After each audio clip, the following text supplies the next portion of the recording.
ازيكم يا حلوين، يا رب كلكم تكونوا بخير. فيديو النهارده انا اخترته ليكم تحديدا عشان اجاوب على كل اسئلتكم وكل حاجه سالتوني فيها. دي تورته الميني تورته بتاعت المسابقه، وطبعا كسبتها معايا مدام ريهام سعيد، وكانت سعيده الحظ. بصراحه انا اللي كنت محظوظه ان انا يعني اتعرف عليها وكده.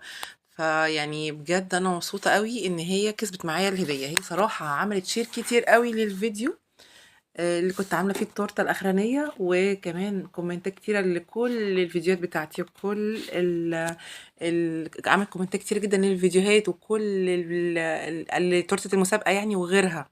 صراحة يعني هي تستاهل أكتر من كده بكتير. طبعا هرد على أسئلتكم. دي ميني تورتة، وبتاخد حوالي كوبايتين كريم شانتيه بمج الشاي اللي احنا يعني بنشرب فيه الشاي، موجود في معظم البيوت. فعشان كده بقول لكم يعني ابسط حاجه ببسطها لكم. فانتوا كل كوبايه كريم شانتيه خام بدون سكر. طبعا دي ماركه المتحده، وانا بحبها جدا صراحه. بحس ان هي دسمه وطعمها حلو. انا بحط كوبايه الكريم شانتيه عليها ظرف واحد بس فانيليا باودر، وكوبايه ونص ميه ساقعه متلجه مشبره، مش عليها تلج، مش عليها حبات من التلج عشان ده غلط طبعا. والوقت دوت بتحطي كمان ربع كوباية سكر. أي سكر بقى، سكر التموين، سكر الأبيض. هو ربع سكر عشان ما تجزعش معاكي.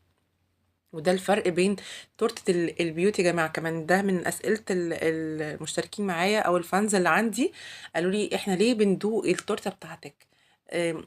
دايما العميلة بتقولي ليه الكريمة بتاعتك مختلفة عن كريمة المحلات؟ أولا يا جماعة، كل واحد ليه رزقه. ثانيا كل واحد برضو ضميره. أنا بشتغل بكريم شانتيه خام المتحدة، غيري ممكن يشتغل بالكريمة اللي هي المارينج، غيري ممكن يستخدم نوع مثلا أقل شوية أو أرخص شوية علشان يطلع له مكسب. ما بفكرش في المكسب خالص، الحمد لله. بفكر ان انتوا تكونوا مبسوطين وطعم الحاجه حلو. زائد ان كمان انا برضو يعني بكسب طبعا فيها. صحيح مش كتير، بس بكسب ثقتكم، بكسب إن محبتكم ليا، بكسب عميله او عميل.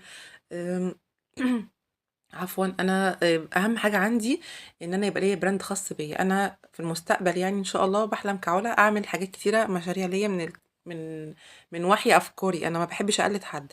بس التورت الترند دي بجد عقدتني، عشان كده قررت ان انا اعمل لريهام الفايزه معايا في مسابقه التورته، ان انا يعني اغير شويه، وما احبش اكرر نفسي كتير. بس الصراحه تورته الترند ديت عقدتني. تورته الفيونكه اللي هي بالستان دي عقدتني. قلت هعمل احلى حاجه لريهام، وقلت مفيش احلى من اسمها اكتبه على التورته. طبعا ده سبرينكل انا جايباه من عند صلاح افندي عندنا في ابو حماد.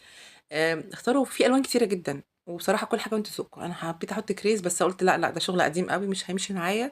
فكسرت بقى وحدات من الاوريو وفرفتها